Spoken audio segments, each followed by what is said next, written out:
ਵਾਹਿਗੁਰੂ ਜੀ ਕਾ ਖਾਲਸਾ ਵਾਹਿਗੁਰੂ ਜੀ ਕੀ ਫਤਿਹ। 8 ਪੋਹ 1761 ਬਿਕਰਮੀ 22 ਦਸੰਬਰ 1704 ਈਸਵੀ। ਅੱਧੀ ਰਾਤ ਤੋਂ ਬਾਅਦ ਸਤਿਗੁਰੂ ਕਲਗੀਧਰ ਜੀ ਤਿੰਨਾਂ ਸਿੰਘਾਂ ਸਮੇਤ ਗੜੀ ਤੋਂ ਬਾਹਰ ਨਿਕਲ ਆਏ। ਮੈਦਾਨ ਵਿੱਚ ਲਾਸ਼ਾਂ ਦੇ ਢੇਰ ਲੱਗੇ ਹੋਏ ਨੇ। ਇਸ ਦਿਨ ਅਸਮਾਨ 'ਤੇ ਬੱਦਲ ਵੀ ਗਰਜ ਰਿਹਾ ਏ ਤੇ ਅਸਮਾਨੀ ਬਿਜਲੀ ਵੀ ਚਮਕਦੀ ਏ। ਸਤਿਗੁਰੂ ਜੀ ਨੇ ਸਿੰਘਾਂ ਨੂੰ ਕਿਹਾ, ਅਸੀਂ ਵੈਰੀ ਨੂੰ ਵੰਗਾਰ ਪਾਉਣ ਲੱਗੇ ਹਾਂ, ਤੁਸੀਂ ਸਾਰੇ ਸਾਵਧਾਨ ਹੋਵੋ। ਗਿਆ ਹਿੰਦ ਪੀਰ ਕਹਿ ਤਾਲੀ ਬਜਾਈ, ਪਿੱਛੇ ਕਹਾਂ ਖਵਾਜ ਪਕੜੋ ਸਹਾਈ।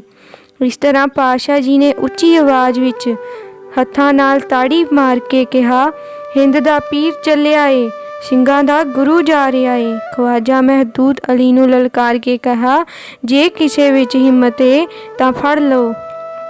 ਇਹ ਸੁਣਦਿਆਂ ਹੀ ਮੁਗਲ ਅੰਨ੍ਹੇਵਾਹ ਨੱਠ ਉੱਠੇ। ਜਿਹੜਾ ਹਥਿਆਰ ਹੱਥ ਆਇਆ ਹੱਥੀਂ ਫੜ ਆਪਣੇ ਹੀ ਪਾਰ ਬੁਲਾ ਦਿੱਤੇ। ਕਿਸੇ ਨੂੰ ਕੁਝ ਪਤਾ ਨਾ ਲੱਗਾ। ਵੈਰੀ ਆਪਸ ਵਿੱਚ ਕੱਟ ਵੱਢ ਕਰਨ ਲੱਗੇ। ਗੜੀ ਵਿਚਲੇ ਸਿੰਘ ਨਗਾਰੇ ਵਜਾ ਜੈਕਾਰੇ ਛੱਡਦੇ ਰਹੇ। ਇਸ ਹਫੜਾ ਦਫੜੀ ਵਿੱਚ ਸ਼ਾਹੀ ਫੌਜ ਹਵੇਲੀ ਵੱਲ ਹੋ ਤੁਰੀ। ਗੜੀ ਵਿਚਲੇ ਸਿੰਘਾਂ ਬਹੁਤ ਜ਼ਬਰਦਸਤ ਮੁਕਾਬਲਾ ਕੀਤਾ। ਭਾਈ ਸੰਗਤ ਸਿੰਘ ਜੀ ਵਿੱਚ ਬੇਮਿਸਾਲ ਬੀਰਤਾ ਆ ਗਈ। ਉਸ ਦੇ ਸੀਸ 'ਤੇ ਪੰਥ ਦੇ ਵਾਲੀ ਦੀ ਕਲਗੀ ਸੀ। ਚੋਲਾ ਵੀ ਚੋਜੀ ਪ੍ਰੀਤਮ ਦਾ ਪਹਿਨਿਆ ਹੋਇਆ ਸੀ। ਇਸ ਸੂਰਮੇ ਨੇ ਬਹੁਤ ਭਾਰੀ ਬੀਰਤਾ ਦਿਖਾਈ। ਅਨੇਕਾਂ ਵੈਰੀਆਂ ਨੂੰ ਨਰਕਾਂ ਦੇ ਰਸਤੇ ਤੋਰ ਆਪ ਸ਼ਹੀਦੀ ਦਾ ਜਾਮ ਪੀ ਗਿਆ। ਸਾਰੇ ਸਿੰਘ ਸ਼ਹੀਦੀ ਜਾਮ ਪੀ ਗਏ। ਵੈਰੀ ਭਾਈ ਸੰਗਤ ਸਿੰਘ ਜੀ ਦਾ ਸੀਸ ਉਤਾਰ ਜਸ਼ਨ ਮਨਾਉਣ ਲੱਗੇ। ਭਾਰੀ ਗਿਣਤੀ ਵਿੱਚ ਭਾਈ ਸਾਹਿਬ ਜੀ ਦਾ ਸੀਸ ਵੇਖਣ ਲਈ ਫੌਜ ਇਕੱਠੀ ਹੋ ਗਈ। ਉਹ ਸਾਰੇ ਸਮਝਦੇ ਸਨ ਕਿ ਇਹ ਗੁਰੂ ਸਾਹਿਬ ਜੀ ਦਾ ਸੀਸ ਹੈ।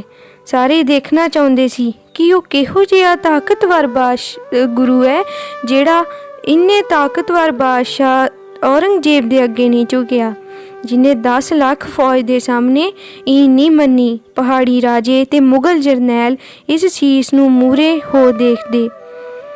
ਸਵੇਰ ਹੁੰਦਿਆਂ ਇਹਨਾਂ ਦੀ ਸਾਰੀ ਖੁਸ਼ੀ ਗਮੀ ਵਿੱਚ ਬਦਲ ਗਈ। ਜਦੋਂ ਇਹਨਾਂ ਨੂੰ ਪਤਾ ਲੱਗਾ ਕਿ ਇਹ ਸਰੀਰ ਗੁਰੂ ਦਾ ਨਹੀਂ, ਕਿਸੇ ਸਿੰਘ ਦਾ ਏ। ਗੁਰੂ ਤਾਂ ਰਾਤੋਂ ਰਾਤ ਗੜੀ 'ਚੋਂ ਨਿਕਲ ਗਿਆ ਏ। ਆਪਣੇ ਮਰੇ ਸਿਪਾਹੀ ਦੇਖ ਇਹਨਾਂ ਨੂੰ ਆਪਣੀ ਹਾਰ ਸਾਫ਼ ਨਜ਼ਰ ਆਈ। ਆਪਸ ਵਿੱਚ ਝੂਠੇ ਹੁੰਦਿਆਂ ਸ਼ਾਹੀ ਫੌਜ ਵਾਪਸ ਹੋ ਤੁਰੀ। ਗਿਣਤੀ ਦੇ ਸਿਪਾਹੀ ਰਹਿ ਗਏ ਜੋ ਮੁਰਦਿਆਂ ਨੂੰ ਵੱਡੇ ਵੱਡੇ ਟੋਏ ਕੱਢ ਦਫਨਾਉਣ ਲੱਗੇ।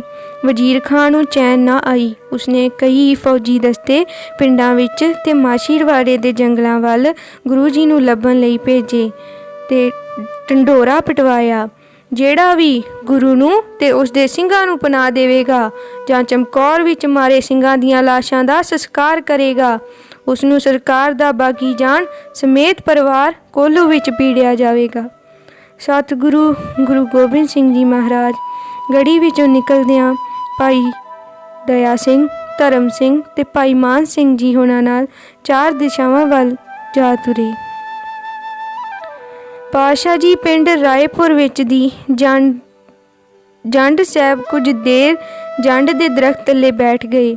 ਕਈ ਪਿੰਡਾਂ ਵਿੱਚ ਦੀ ਹੁੰਦੇ ਹੋਏ ਮਾਛੀਵਾੜੇ ਦੇ ਜੰਗਲ ਵਿੱਚ ਜਾ ਵਿਰਾਜੇ। ਇੱਥੇ ਹੀ ਵਿਛੜ ਗਏ ਤਿੰਨਾਂ ਸਿੰਘਾਂ ਦਾ ਮਿਲਾਪ ਹੋਇਆ। ਪੰਥ ਦਾ ਵਾਲੀ ਪੁੱਤਾਂ ਨੂੰ ਦੇਸ਼ ਕੌਮ ਤੋਂ ਵਾਰ ਖਾਲੀ ਹੱਥ ਝਾੜ ਮਾਛੀਵਾੜੇ ਦੇ ਜੰਗਲਾਂ ਵਿੱਚ ਪੂਰੀ ਅਡੋਲਤਾ ਨਾਲ ਵਿਚਰ ਰਿਹਾ ਏ। ਮੁਗਲ ਹਕੂਮਤ ਆਪਣਾ ਪੂਰਾ ਜ਼ੋਰ ਲਾ ਕੇ ਵੀ ਕਲਗੀਧਰ ਪਾਤਸ਼ਾਹ ਜੀ ਨੂੰ ਸਿਦਕ ਤੇ ਸਿਰੜ ਤੋਂ ਡੁਲਾ ਨਾ ਸਕੀ। ਸਤਿਗੁਰੂ ਪਾਤਸ਼ਾਹ ਜੀ ਦੇ ਚਿਹਰੇ 'ਤੇ ਰੱਤੀ ਭਰ ਵੀ ਉਦਾਸੀ ਨਾ ਆਈ। ਆਪਣੇ ਰੂਹਾਨੀਅਤ ਬਲ ਨੂੰ ਪਾਤਸ਼ਾਹ ਜੀ ਨੇ ਆਪਣੇ ਸਰੀਰ ਲਈ ਕਦੇ ਨਾ ਵਰਤਿਆ। ਆਪ ਮੁਰੀਦ ਤੇ ਅਕਾਲ ਪੁਰਖ ਨੂੰ ਪਿਆਰਾ ਮਿੱਤਰ ਜਾਣ। ਮੇਰੇ ਵਾਜਾਂ ਵਾਲੇ ਪ੍ਰੀਤਮ ਦੇ ਮੁਖੋਂ ਇਹੋ ਆਵਾਜ਼ ਮਾਛੀਵਾੜੇ ਦੇ ਜੰਗਲਾਂ ਵਿੱਚ ਗੂੰਜ ਉੱਠੀ। ਮਿੱਤਰ ਪਿਆਰੇ ਨੂੰ ਹਾਲ ਮੁਰੀਦਾਂ ਦਾ ਕਹਿਣਾ, ਤੁਧ ਬਿਨ ਰੋਗ ਰਜਾਈਆਂ ਦਾ ਓਢਣ, ਨਾਗ ਨਿਵਾਸਾਂ ਦੇ ਰਹਿਣਾ। ਸੂਲ ਸੁਰਾਹੀ ਖੰਜਰ ਪਿਆਲਾ, ਬਿੰਗ ਕਸਾਈਆਂ ਦਾ ਸਹਿਣਾ। ਜਾਰੜੇ ਦਾ ਸਾਨੂੰ ਸੱਤਰ ਚੰਗਾ, ਭੱਟ ਖੇੜਿਆਂ ਦਾ ਰਹਿਣਾ। ਜਾਰੜੇ ਦਾ ਸਾਨੂੰ ਸੱਤਰ ਚੰਗਾ, ਪੱਟ ਖੇੜਿਆਂ ਦਾ ਰਹਿਣਾ। 9 ਪੋਹ ਦੀ ਰਾਤ ਸੁਨਸਾਨ ਖਾਲੀ ਮੈਦਾਨ ਵਿੱਚ ਲਾਸ਼ਾਂ ਦੇ ਢੇਰ ਵਿੱਚੋਂ ਕੁਝ ਪਛਾਣ ਢੂੰਡਦੀ ਲੱਭਦੀ ਇੱਕ ਬੀਬੀ ਫਿਰ ਰਹੀ ਏ। ਇਹਦਾ ਪਿੰਡ ਚਮਕੌਰ ਦੇ ਨੇੜੇ 2 ਕਿਲੋਮੀਟਰ ਦੀ ਦੂਰੀ 'ਤੇ ਰਾਏਪੁਰ ਏ। ਸਤਿਗੁਰੂ ਜੀ ਗੜੀ ਨੂੰ ਛੱਡਣ ਤੋਂ ਬਾਅਦ ਇਸ ਪਿੰਡ ਵਿੱਚ ਦੀ ਲੰਘ ਕੇ ਜੰਡ ਸਾਹਿਬ ਹੁੰਦੇ ਹੋਏ ਮਾਛੀਵਾੜੇ ਜਾ ਪਹੁੰਚੇ ਸਨ। ਇਸ ਗੁਰਸਿੱਖੀ ਵਿੱਚ ਰਤੜੀ ਧੀ ਨੂੰ ਰੂਹਾਨੀਅਤ ਤਰੀਕੇ ਨਾਲ ਦਰਸ਼ਨ ਦੇ ਆਤਮਿਕ ਬਲ ਬਖਸ਼ਿਆ। ਇਸ ਦੀ ਆਤਮਾ ਨੇ ਹੁਲਾਰਾ ਖਾਧਾ। ਇਹ ਚਮਕੌਰ ਸਾਹਿਬ ਦੇ ਸ਼ਹੀਦਾਂ ਦਾ ਸੰਸਕਾਰ ਕਰਨ ਇੱਥੇ ਆਣ ਸਿੰਘਾਂ ਦੀਆਂ ਦੇਹਾਂ ਨੂੰ ਢੂੰਡਦੀ ਹੈ। ਇੱਕ ਦੀਵੇ ਦੀ ਲੋ ਨਾਲ ਸਿੰਘਾਂ ਦੇ ਸਰੀਰ ਪਛਾਣ ਇੱਕ ਥਾਂ ਇਕੱਠੇ ਕਰੀ ਜਾਂਦੀ। ਮੁਗਲਾਂ ਦੀਆਂ ਅਨੇਕਾਂ ਲਾਸ਼ਾਂ ਵਿੱਚੋਂ ਮਸੀਂ ਕੀਤੇ ਸਿੰਘਾਂ ਦੇ ਸਰੀਰਾਂ ਦੀ ਭਾਲ ਕਰਦੀ ਬੀਬੀ ਸ਼ਰਨ ਕੌਰ ਧੰਨ ਕਲਗੀਆਂ ਵਾਲਾ, ਧੰਨ ਮੇਰਾ ਪਿਤਾ ਆਵਾਜ਼ਾਂ ਵਾਲਾ ਮੁੱਖੋਂ ਅਲਾਪ ਰਹੀਏ। ਇਹਨੇ ਸਖਤ ਮਿਹਨਤ ਕਰਕੇ 10-15 ਸਿੰਘਾਂ ਦੀਆਂ ਦੇਹਾਂ ਇਕੱਠੀਆਂ ਕੀਤੀਆਂ ਹਨ। ਇਹਦਾ ਆਪਣਾ ਸਰੀਰ ਵੀ ਟੁੱਟ ਚੁੱਕਾ ਏ। ਕਿਤੇ ਦਿਨ ਨਾ ਚੜ੍ਹ ਜਾਵੇ ਉਸ ਤੋਂ ਪਹਿਲਾਂ ਸੰਸਕਾਰ ਕਰ ਦੇਵਾਂ। ਆਲੇ ਦੁਆਲੇ ਤੋਂ ਪਾਥੀਆਂ, ਸਲਵਾੜ, ਕਾਹੀ ਲਿਆ ਅੰਗੀਠਾ ਤਿਆਰ ਕੀਤਾ। ਕੀਰਤਨ ਸੋਹਿਲਾ ਪੜ੍ਹ ਅਰਦਾਸ ਕਰ ਲਾਂਬੂ ਲਾ ਦਿੱਤਾ। ਅੱਗ ਦੇ ਭਾਂਬੜ ਮੱਚ ਗਏ। ਮੁਗਲ ਸਿਪਾਹੀ ਜੋ ਆਪਣੇ ਮੁਰਦਿਆਂ ਨੂੰ ਦਫਨਾਉਂਦੇ ਥੱਕੇ ਹਾਰੇ ਬੇਸੁਰਤ ਹੋਏ ਸੁੱਤੇ ਸੀ, ਅੱਬੜ ਵਾਹੇ ਉੱਠੇ। ਅੱਗ ਦੀਆਂ ਲਾਟਾਂ ਦੇਖ ਭੈਭੀਤ ਹੋ ਗਏ। ਬਹੁਤ ਦੇਰ ਤਾਂ ਨੇੜੇ ਨਾ ਆਏ। ਫਿਰ ਹੌਸਲਾ ਕਰ ਜਦ ਅੱਗ ਦੇ ਕੋਲ ਪਹੁੰਚੇ ਤਾਂ ਇੱਕ ਬੀਬੀ ਨੂੰ ਦੇਖ ਹੈਰਾਨ ਹੋ ਗਏ। ਪੁੱਛਿਆ, ਤੂੰ ਕੌਣ ਏ? ਬੀਬੀ ਸ਼ਰਨ ਕੌਰ ਨੇ ਕਿਹਾ, ਮੈਂ ਦਸਮ ਪਿਤਾ ਗੁਰੂ ਗੋਬਿੰਦ ਸਿੰਘ ਜੀ ਦੀ ਧੀ ਹਾਂ। ਸਿੰਘਾਂ ਦਾ ਸੰਸਕਾਰ ਕਰ ਰਹੀ ਹਾਂ। ਉਸਨੇ ਬੇਖੌਫ ਉੱਤਰ ਦਿੱਤਾ। ਸਿਪਾਹੀਆਂ ਨੇ ਉਸਨੂੰ ਫੜਨਾ ਚਾਹਿਆ। ਬੀਬੀ ਨੇ ਤਲਵਾਰ ਤੋਂ ਕਈ ਪਾਰ ਬੁਲਾ ਦਿੱਤੇ। ਇਸ ਝੜਪ ਵਿੱਚ ਬੀਬੀ ਦੇ ਗਹਿਰਾ ਵਾਰ ਹੋਇਆ। ਉਹ ਡਿੱਗ ਪਈ। ਜਾਬਰ ਸਿਪਾਹੀਆਂ ਨੇ ਗੰਭੀਰ ਜ਼ਖਮੀ ਨੂੰ ਅੱਗ ਵਿੱਚ ਸੁੱਟ ਦਿੱਤਾ। ਵਾਹਿਗੁਰੂ। ਬੀਬੀ ਸ਼ਰਨ ਕੌਰ ਆਪਣੀ ਜਾਨ ਦੀ ਬਾਜੀ ਲਾ ਚਮਕੌਰ ਦੀ ਗੜੀ ਦੇ ਸ਼ਹੀਦਾਂ ਵਿੱਚ ਅਭੇਦ ਹੋ ਗਈ। ਇਸ ਬੀਬੀ ਸ਼ਰਨ ਕੌਰ ਜੀ ਨੇ 9 ਪੋਹ 1761 ਬਿਕਰਮੀ 23 ਦਸੰਬਰ 1704 ਈਸਵੀ ਨੂੰ ਕੱਚੀ ਗੜੀ ਦੇ ਸ਼ਹੀਦ ਸਿੰਘਾਂ ਦਾ ਸੰਸਕਾਰ ਕਰਨ ਦੀ ਸੇਵਾ ਨਿਭਾਉਂਦਿਆਂ ਸ਼ਹੀਦੀ ਪਾਈ। ਭਾਈ ਰਾਮਾ ਅਤੇ ਭਾਈ ਤਿਰਲੋਕਾ ਸਰਹੰਦ ਹਾਲਾ ਦੇਣ ਗਏ ਤਾਂ ਪਤਾ ਲੱਗਾ ਕਿ ਸਤਿਗੁਰੂ ਕਲਗੀਧਰ ਜੀ ਨੇ ਅਨੰਦਪੁਰ ਛੱਡ ਦਿੱਤਾ ਏ। ਪੁੱਛਦੇ ਪੁਛਾਉਂਦੇ ਚਮਕੌਰ ਜਾ ਅੱਪੜੇ। ਉੱਥੋਂ ਸਭ ਹਾਲਾਤ ਮਾਲੂਮ ਹੋਏ। ਸਿੰਘਾਂ ਤੇ ਗੁਰੂ ਪੁੱਤਰਾਂ ਦੀ ਸ਼ਹੀਦੀ ਬਾਰੇ ਸੁਣਿਆ। ਦਸਮ ਪਿਤਾ ਜੀ ਗੜੀ ਵਿੱਚੋਂ ਨਿਕਲ ਜਾਣ ਦੀਆਂ ਖਬਰਾਂ ਵੀ ਮਿਲੀਆਂ। ਮੁਗਲ ਸਿਪਾਹੀ ਆਪਣੇ ਸਿਪਾਹੀਆਂ ਨੂੰ ਦਫਨਾ ਰਹੇ ਨੇ। ਸਿੰਘਾਂ ਦੇ ਸਰੀਰ ਰੁਲਦੇ ਪਏ ਨੇ। ਇਹਨਾਂ ਨੂੰ ਇਹ ਸੁਣ ਬਹੁਤ ਦੁੱਖ ਹੋਇਆ। ਦੋਨੋਂ ਭਰਾਵਾਂ ਸਲਾਹ ਕੀਤੀ ਕਿ ਆਪਾਂ ਜਾਨ ਵਾਰ ਕੇ ਵੀ ਗੁਰੂ ਪਾਤਸ਼ਾਹ ਜੀ ਦੇ ਸਾਹਿਬਜ਼ਾਦਿਆਂ ਤੇ ਸਿੰਘਾਂ ਦੇ ਸੰਸਕਾਰ ਜ਼ਰੂਰ ਕਰਾਂਗੇ। ਆਪਣੇ ਕੱਪੜੇ ਪਾੜ ਕੇ ਪਿੱਛੇ ਖਿਲਾਰ ਸਰੀਰ ਨੂੰ ਗੰਧ ਮਲ ਤੇ ਪਾਗਲ ਬਣ ਗਏ। ਸਾਰਾ ਦਿਨ ਚਮਕੌਰ ਦੀ ਗੜੀ ਦੇ ਆਲੇ ਦੁਆਲੇ ਘੁੰਮਦੇ ਰਹੇ। ਮੁਗਲ ਸਿਪਾਹੀ ਵੀ ਇਹਨਾਂ ਨੂੰ ਪਾਗਲ ਸਮਝ ਕੁਝ ਨਾ ਕਹਿੰਦੇ। ਰਾਤ ਪਈ ਤਾਂ ਇਹ ਸ਼ਹੀਦਾਂ ਦੇ ਸਰੀਰ ਭਾਲਣ ਲੱਗ ਪਏ। ਛੇਤੀ ਹੀ ਇੱਕ ਅੰਗੀਠਾ ਮਿਲਿਆ ਜਿਸ ਵਿੱਚ ਕਈ ਸਰੀਰ ਸਿੰਘਾਂ ਦੇ ਤੇ ਇੱਕ ਅੱਧ ਸੜਿਆ ਹੋਇਆ ਸਿੱਖ ਬੀਬੀ ਦਾ ਸੀ।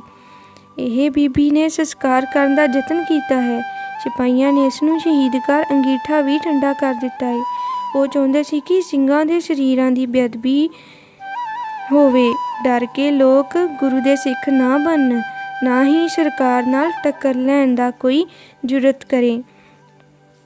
ਸਿੱਖ ਬੀਬੀ ਨੂੰ ਸੇਵਾ ਕਰਦੀ ਸ਼ਹੀਦ ਹੋਇਆਂ ਦੇਖ ਭਾਈ ਰਾਮੇ ਤੇ ਭਾਈ ਤਰਲੋਕੇ ਵਿੱਚ ਹੋਰ ਵੀ ਦ੍ਰਿੜਤਾ ਆ ਗਈ। ਤਨੋ ਮਨੋ ਸੇਵਾ ਵਿੱਚ ਜੁਟ ਗਏ। ਹੱਥਾਂ ਵਿੱਚ ਕੜਾ ਪਾਇਆ ਦੇਖ ਸਿਰ ਤੇ ਕੇਸ ਤੇ ਕਸ਼ਹਿਰਾ ਹੋਣ ਦੀ ਸੂਰਤ ਵਿੱਚ ਇਹ ਜਾਣ ਜਾਂਦੇ ਕਿ ਸਿੰਘਾਂ ਦਾ ਸਰੀਰ ਹੀ ਹੈ। ਦੋਨੋਂ ਭਰਾ ਬਹੁਤ ਅਦਬ ਨਾਲ ਅੰਗੀਠੇ 'ਤੇ ਲਿਆ ਰੱਖਦੇ। ਇਸੇ ਤਰ੍ਹਾਂ ਲੱਭਦਿਆਂ ਢੂੰਡਦਿਆਂ ਸਾਹਿਬਜ਼ਾਦਿਆਂ ਦੇ ਸਰੀਰ ਵੀ ਮਿਲ ਗਏ। ਇਹ ਵੱਡੀ ਪ੍ਰਸੰਨਤਾ ਦੀ ਗੱਲ ਸੀ। ਮਨ ਹੀ ਮਨ ਦੋਨਾਂ ਨੇ ਕਲਗੀਧਰ ਜੀ ਦਾ ਧੰਨਵਾਦ ਕੀਤਾ। ਕੋਈ ਸਰੀਰ ਰਹਿ ਨਾ ਜਾਵੇ, ਆਪਣੀ ਪੂਰੀ ਤਸੱਲੀ ਕਰ ਲਈ। ਜੋ ਇਹਨਾਂ ਨੇ ਬਾਹਰੋਂ ਸੁਣਿਆ ਸੀ ਕਿ ਗੁਰੂ ਜੀ ਨਾਲ 40-45 ਸਿੰਘ ਹੀ ਗੜੀ ਦੇ ਅੰਦਰ ਮੌਜੂਦ ਸਨ, ਉਸ ਮੁਤਾਬਕ ਵੀ ਇਹਨਾਂ ਦੀ ਪੂਰੀ ਤਸੱਲੀ ਸੀ। 40 ਸਿੰਘਾਂ ਦੇ ਸਰੀਰ ਤੇ 2 ਸਾਹਿਬਜ਼ਾਦਿਆਂ ਦੇ ਸਰੀਰ ਅੰਗੀਠੇ ਤੇ ਰੱਖ ਨੇੜੇ ਦੀਆਂ ਹਵੇਲੀਆਂ ਤੋਂ ਪਾਥੀਆਂ, ਕਾਹੀ, ਸਲਵਾੜ, ਲੱਕੜਾਂ ਲਿਆ ਅੰਗੀਠਾ ਤਿਆਰ ਕਰ ਅਰਦਾਸ ਕੀਤੀ। ਅੱਖਾਂ ਵਿੱਚੋਂ ਅਥਰੂ ਕੇਰਦਿਆਂ ਅਗਨੀ ਲਾ ਦਿੱਤੀ ਤੇ ਦੋਨੋਂ ਭਰਾ ਇੱਕ ਦੂਸਰੇ ਦੇ ਗਲ ਲੱਗ ਕੇ ਤਾਂ ਹੀ ਰੋ ਪਏ। ਅੱਗ ਦੀਆਂ ਲਾਟਾਂ ਦੇਖ ਸਿਪਾਹੀ ਦੌੜੇ ਆਏ। ਇਹ ਹੋਰ ਵੀ ਚੀਕਾਂ ਕਲਕਾਰੀਆਂ ਮਾਰ ਅੱਗ ਨਾਲ ਖੇਡਣ ਲੱਗੇ। ਮਿੱਟੀ ਘੱਟਾ ਸਿਰ ਤੇ ਪਾਉਣ ਲੱਗੇ। ਸਿਪਾਹੀ ਪਾਗਲ ਜਾਣ ਵਾਪਸ ਮੁੜ ਗਏ। ਉਹਨਾਂ ਦਾ ਧਿਆਨ ਅੰਗੀਠੇ ਵੱਲ ਵੀ ਨਾ ਗਿਆ।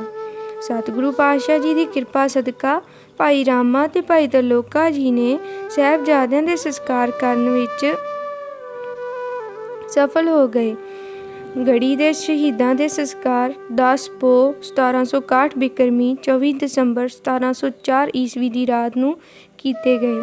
ਸਤਿਗੁਰੂ ਕਲਗੀਧਰ ਜੀ ਦੇ ਦਮਦਮਾ ਤਲਵੰਡੀ ਸਾਬੋ ਸੁਣ ਕੇ ਭਾਈ ਰਾਮਾ ਤੇ ਤਰਲੋਕਾ ਗੱਡਿਆਂ ਤੇ ਰਸਤਾਂ ਲੱਦ ਕੇ ਗੁਰੂ ਚਰਨਾਂ 'ਚ ਹਾਜ਼ਰ ਹੋਏ। ਪਾਤਸ਼ਾਹ ਜੀ ਨੇ ਪੁੱਛਿਆ ਕਿ ਇਹ ਰਸਤ ਤੁਸੀਂ ਆਪਣੇ ਵੱਲੋਂ ਲੈ ਕੇ ਆਏ ਹੋ ਜਾਂ ਸਾਰੇ ਭਾਈਚਾਰੇ ਵੱਲੋਂ? ਇਹਨਾਂ ਅਰਜ਼ ਕੀਤਾ, ਪਾਤਸ਼ਾਹ ਸਾਡੇ ਕੋਲ ਜੋ ਵੀ ਦਸਵੰਧ ਸੀ ਲੈ ਆਏ, ਬਾਕੀ ਭਾਈਚਾਰਾ ਵੀ ਰਸਤੇ ਇਕੱਠੀ ਕਰ ਰਿਹਾ ਏ।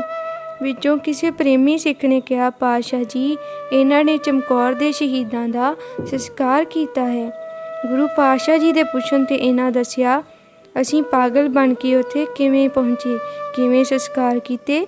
ਨਾਲ ਦੱਸਿਆ, ਮਹਾਰਾਜ ਜੀ ਸਾਥੋਂ ਪਹਿਲਾਂ ਵੀ ਇੱਕ ਬੀਬੀ ਨੇ ਇਹ ਸੇਵਾ ਨਿਭਾਉਂਦਿਆਂ ਆਪਣੀ ਜਾਨ ਦੇ ਦਿੱਤੀ। ਗੁਰੂ ਪਾਤਸ਼ਾਹ ਜੀ ਨੇ ਕਿਹਾ, ਉਹ ਪੁੱਤਰੀ ਧਨ ਸੀ, ਉਸਦਾ ਜੀਵਨ ਸਫਲ ਹੋ ਗਿਆ। ਇਹਨਾਂ ਆਪਣੀ ਗੱਲ ਜਾਰੀ ਰੱਖਦਿਆਂ ਕਿਹਾ, ਪਾਤਸ਼ਾਹ ਜੀ ਜੇ ਮੁਗਲਾਂ ਨੂੰ ਪਤਾ ਲੱਗ ਜਾਂਦਾ ਕਿ ਆਪ ਜੀ ਦੇ ਸਾਹਿਬਜ਼ਾਦੇ ਵੀ ਸ਼ਹੀਦ ਹੋ ਗਏ ਨੇ ਤਾਂ ਉਹਨਾਂ ਦੇ ਸੀਸ ਉਤਾਰ ਕੇ ਲੈ ਜਾਣੇ ਸੀ। ਵੈਰੀ ਨੂੰ ਸਾਹਿਬਜ਼ਾਦਿਆਂ ਦੇ ਸਰੀਰ ਨਜ਼ਰ ਨਹੀਂ ਆਏ। ਆਪ ਜੀ ਦੀ ਕਿਰਪਾ ਸਦਕਾ ਸਾਨੂੰ ਸਾਹਿਬਜ਼ਾਦਿਆਂ ਦੇ ਸਰੀਰ ਦੇ ਦਰਸ਼ਨ ਹੋ ਗਏ। ਦ੍ਰਿਸ਼ਟ ਪਰੇ ਨਹਿ ਦੋਨੋਂ ਭਾਈ, ਜੇ ਪਾਵਤ ਸਿਰ ਵੱਢ ਲੈ ਜਾਈ। ਆਪਣੇ ਜਾਨ ਦਾਸ ਇਨਤਾਈ, ਦੋਨੋਂ ਹੋਂ ਲੋਥੈ ਦੀ ਦਈ ਦਿਖਾਈ। ਇਹ ਸੁਣ ਸਭ ਸੰਗਤ ਦੀਆਂ ਅੱਖਾਂ ਵਿੱਚ ਅਥਰੂ ਵਹਿ ਤੁਰੇ। ਪਾਤਸ਼ਾਹ ਜੀ ਨੇ ਸਭ ਨੂੰ ਦਿਲਾਸਾ ਦਿੱਤਾ। ਇਹਨਾਂ ਪ੍ਰੇਮੀਆਂ ਦੀ ਸੇਵਾ ਤੋਂ ਪ੍ਰਸੰਨ ਹੋ ਪਾਤਸ਼ਾਹ ਜੀ ਕਹਿਣ ਲੱਗੇ, ਮੰਗੋ ਭਾਈ ਜੋ ਮੰਗਦੇ ਹੋ, ਗੁਰੂ ਨਾਨਕ ਦੇ ਘਰ ਕਿਸੇ ਚੀਜ਼ ਦੀ ਤੋਟ ਨਹੀਂ ਹੈ। ਇਹਨਾਂ ਨਿਮਰਤਾ ਸਹਿਤ ਬੇਨਤੀ ਕੀਤੀ, ਪਾਤਸ਼ਾਹ ਜੀ ਆਪ ਜੀ ਦਾ ਦਿੱਤਾ ਬਹੁਤ ਕੁਝ ਹੈ, ਪਰ ਜ਼ਮੀਨ ਦੀ ਮਾਲਕੀ ਸਾਡੀ ਨਹੀਂ, ਜ਼ਮੀਨਾਂ ਸਾਡੇ ਨਾਂ 'ਤੇ ਨਹੀਂ ਹਨ। ਪਾਤਸ਼ਾਹ ਜੀ ਕਹਿਣ ਲੱਗੇ, ਇਲਾਕੇ ਤੁਹਾਡੇ ਹੋਣਗੇ, ਹਕੂਮਤ ਤੁਹਾਡੀ ਹੋਵੇਗੀ। ਤੁਸੀਂ ਅੰਮ੍ਰਿਤ ਛਕ ਕੇ ਸਿੰਘ ਸੱਜ ਜਾਵੋ, ਤੁਹਾਡੇ ਘਰ ਰਾਜ ਭਾਗ ਆ ਜਾਵੇਗਾ। ਗੁਰੂ ਪਾਤਸ਼ਾਹ ਜੀ ਦਾ ਬਚਨ ਮੰਨ ਅੰਮ੍ਰਿਤ ਛਕ ਭਾਈ ਰਾਮ ਸਿੰਘ ਤੇ ਭਾਈ ਤਰਲੋਕ ਸਿੰਘ ਬਣ ਗਏ। 7 ਦਿਨ ਪਾਤਸ਼ਾਹ ਜੀ ਦੀ ਸੇਵਾ ਕਰ ਆਗਿਆ ਲਈ ਦੋਨਾਂ ਨੂੰ ਬਹੁਤ ਆਦਰ ਨਾਲ ਸਿਰੋਪਾਓ ਦੇ ਵਿਦਾਇਗੀ ਦਿੱਤੀ। ਇਹਨਾਂ ਦੇ ਵਾਰਸ ਨਾਭੇ, ਪਟਿਆਲੇ ਤੇ ਜੀਂਦ ਦੇ ਰਾਜੇ ਕਹਿਲਵਾਏ। 6ਵੇਂ 7ਵੇਂ ਤੇ 10ਵੇਂ ਗੁਰੂ ਜੀ ਦੇ ਦਿੱਤੇ ਵਾਰ ਸਫਲੇ ਹੋਏ। ਇਹਨਾਂ ਭਰਾਵਾਂ ਨੇ ਅਨੰਦਪੁਰ ਸਾਹਿਬ ਦੇ ਘੇਰੇ ਸਮੇਂ ਵੀ ਕਈ ਬੰਦੇ ਆਪਣੇ ਵੱਲੋਂ ਗੁਰੂ ਜੀ ਦੀ ਸੇਵਾ ਵਿੱਚ ਭੇਜੇ ਸੀ। ਰਸਤ ਤੇ ਹਥਿਆਰ ਵੀ ਭੇਜੇ ਸੀ। ਇਹਨਾਂ ਦੇ ਵਾਰਸਾਂ ਕੋਲ ਕਲਗੀਧਰ ਵੱਲੋਂ ਬਖਸ਼ਿਸ਼ ਕੀਤੀਆਂ ਬਹੁਤ ਵਸਤਾਂ ਹੁਣ ਵੀ ਮੌਜੂਦ ਹਨ। 10ਮ ਪਾਤਸ਼ਾਹ ਜੀ ਦੀ ਇਹਨਾਂ ਭਰਾਵਾਂ ਨਾਲ ਬਹੁਤ ਨੇੜਤਾ ਸੀ। ਇੱਕ ਹੁਕਮਨਾਮੇ ਵਿੱਚ ਪਾਤਸ਼ਾਹ ਜੀ ਨੇ ਤੇਰਾ ਘਰ ਮੇਰਾ ਹੈ ਇਹ ਕਹਿ ਕੇ ਅੰਦਰੂਨੀ ਪਿਆਰ ਦੀਆਂ ਬਖਸ਼ਿਸ਼ਾਂ ਕੀਤੀਆਂ। ਬੀਬੀ ਸ਼ਰਨ ਕੌਰ ਜੀ ਦਾ ਪਿੰਡ ਰਾਏਪੁਰ, ਡਾਕਖਾਨਾ ਚਮਕੌਰ ਸਾਹਿਬ, ਤਹਿਸੀਲ ਜ਼ਿਲ੍ਹਾ ਰੋਪੜ ਵਿੱਚ ਚਮਕੌਰ ਸਾਹਿਬ ਤੋਂ 2 ਕਿਲੋਮੀਟਰ ਦੂਰ ਸਰਹਿੰਦ ਨਹਿਰ ਲੰਘ ਕੇ ਸਥਿਤ ਹੈ। ਪਿੰਡ ਵਿੱਚ ਇੱਕੋ ਇੱਕ ਗੁਰਦੁਆਰਾ ਬੀਬੀ ਸ਼ਰਨ ਕੌਰ ਜੀ ਦੇ ਨਾਂ 'ਤੇ ਬਣਿਆ ਹੋਇਆ ਹੈ। ਇਸ ਦੇ ਪਰਿਵਾਰ ਵਿੱਚੋਂ ਵੀ ਪੀੜ੍ਹੀ ਚੱਲਦੀ ਹੈ ਤੇ ਇਸੇ ਪਿੰਡ ਵਿੱਚ ਵੱਸਦੇ ਹਨ। ਵਾਹਿਗੁਰੂ ਜੀ ਕਾ ਖਾਲਸਾ, ਵਾਹਿਗੁਰੂ ਜੀ ਕੀ ਫਤਿਹ।